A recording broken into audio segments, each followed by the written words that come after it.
I often fall into seeing things on this specific false spectrum. On one end is Mary Oliver poetry, simple, eloquent accounts of extremely fundamental goings-on in nature, like a bear taking a walk through some mushrooms and licking some honey off its paw, something that speaks to this pure, divine, simple truth we've forgotten that every little living thing knows. It's the ultimate divine purity. On the other side, the opposite end of the spectrum, is stuff like Splatoon Octo Expansion. Sheer artificial maximalism, a high-fidelity electronic rendering of a made-up, richly realized and detailed and dingy, unclean subway train full of uncanny alien creatures just all coming together to blast a chemical wave of feelings and emotions through this artificial game design, on top of artificial stories, on top of artificial memories, in an artificial universe twisted to be so nuanced in a meaningful way. And I'm not even saying artificial to be dismissive, it's beautiful, but it's a far cry from the bear licking the honey, you know what I mean? Purity versus complexity. Nature versus artifice.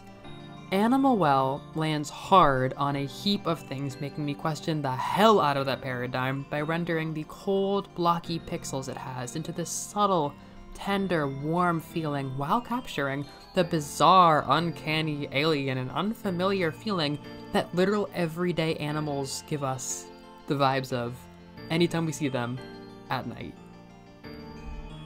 That is the exact point where I no longer have a script. Good evening, everybody. Welcome to Mellovania. I am your host, and I have gotten a pulse on Animal Well, something I just made a community post saying I wouldn't do, but I was completely helpless to resist. I've had an eye on this game for years. Like, I knew it was going to be a very big deal, but I was always like, I don't think that's gonna hit. I couldn't have predicted what a good time it hit at. And I won't bore you with any more of the musing on my personal stuff, but let's just say, like, oh my god, the indigo colors, the strange, natural yet uncanny, artificial yet so fundamentally natural thing, right? Like the blocky pixels on supernatural, like delightfully rendered and animated strings of grass. The atmosphere of the game is just so... it's like singular. It's this one strong vibe that you feel the moment you see it, but it's also made of such opposite pieces. It's, oh my goodness. The atmosphere is so strong, and people were coming in saying that the puzzles were just delightful. They were to die for. It was just 10 out of 10, and I was reading about it, and I was like, I don't have time for this. Then literally over the course of one workday, I got worn down to the point of like, I am going to be so distracted by the idea of this game if I don't take the air out of it right now. I'm not going to have it on the back of my mind while I'm playing other games. We have to do this. So, to address the animal in the room, this is a Metroidvania to me. This is very much a Metroidvania. We've got item progression. We've got this one well that we're exploring. There's no dungeons. It's just perfect. Like, mwah, clean. New Metroidvania. It's a bit of a problem that I have so many Metroidvanias to play right now, but hey, maybe I'm earning my name finally. No, really, I saw this, and I have not been the most passionate lately about Metroidvanias. I'm just kind of chewing on the ones that I have, but I saw this and I was like, I need to be Mellovania right now. I got a damn headache, I'm tired, I need to get home, play this game, get feelings for it, and talk about it. So let's get to that point. This is, oh my damn god. Let's start with the item progression, because we love that. I am not very far. I don't even know if I've done the first boss proper of the first world, but I've gotten like 2.5 item upgrades, and holy crap, they're just so precious. They're the most precious items I've ever seen. I got the firecracker and the bubble blower, and they're so cool. So the firecracker has this incredible animation with light that might be tough on like light sensitive, photosensitive people.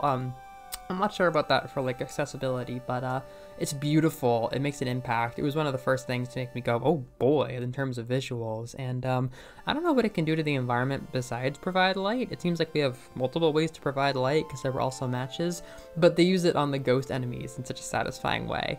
And that's just like, whoa. That's more or less the only combat that I've had so far too. It's pretty much a non-violent game, like making the ghost go away with the light was kind of pushing it. There are, you know, things that'll come out and engage with you in ways that are sort of combative and create that feeling of an encounter. But I don't know, they're just kind of animals doing their things, and so far I haven't run into anything that's like being predatory to me, which is a decently long runtime. It's like an hour and nothing's tried to eat me maybe. Yeah, I'm just throwing my firecrackers, but I'm also blowing bubbles, and holy crap, the bubble wand. This is like, I think this has been in footage for a long time.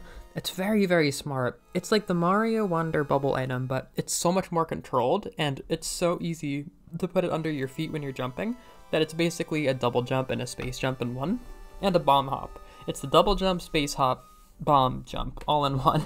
It's very effective, it's very cute, and the bubbles are just one of those things that make me like, it is the fact that this is a little square clump of pixels that makes me feel it so well. So on one hand, the animation is incredible. The animation just makes everything look so real and lush and alive. The best example is probably the water that's always pouring down, and some of like the reeds and vines and, you know, dangly grasses. They're just, oh my god. In some ways, you know, it's totally awesome, classic clunky visuals, but also it just would not be the same game if it didn't have modern, top-of-the-line animation on it.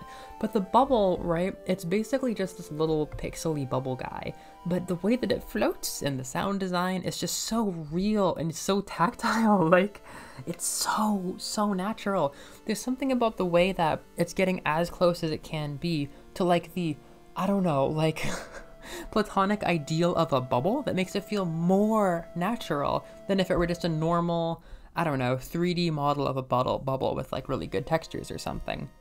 I was worried about this game taking the steam out of Tales of Kensera Zao for me. I like really didn't want to start it soon because I wanted to give the game more time, but I'm just appreciating how different these games are, even if I just did the well in that game.